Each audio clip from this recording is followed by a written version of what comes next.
పూర్తిగా అబద్ధాలు చెప్తా ఉన్నారు. కన్స్ట్రక్షన్ పూర్తిగా ఆగిపోయిన పరిస్థితి కనిపిస్తున్నాయి చాలా చోట్ల. వెళ్ళి ఒకసారి గమనించండి. సిమెంట్ సబ్సిడీ, సిమెంట్ ఇవ్వడంలా కన్స్ట్రక్షన్ ఆగిపోయిన పరిస్థితి కనిపిస్తూ ఉన్నాయి. ఎవడు పట్టించుకోవడంలా. ఎందుకు అసెంబ్లీ నడుపుతా ఉన్నారో, ఎందుకు ప్రభుత్వం నడుపుతా ఉన్నారో వీళ్ళకి తెలియదు. ప్రజలకు అవసరమైన పనులన్నీ కూడా ఈరోజు పూర్తిగా పక్కకి వెళ్ళిపోయాయి.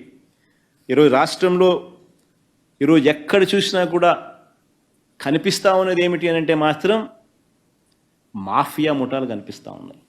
రాష్ట్రంలో ఇవాళ కనిపిస్తూ ఉన్నది ఏమిటి అని అంటే మద్యం, లిక్కర్లో స్కాము, ఇసుకలో రెండో స్కాము, ప్రతి నియోజకవర్గంలోనూ ప్యాకాట క్లబ్బులు, ఇది ఇంకో స్కాము.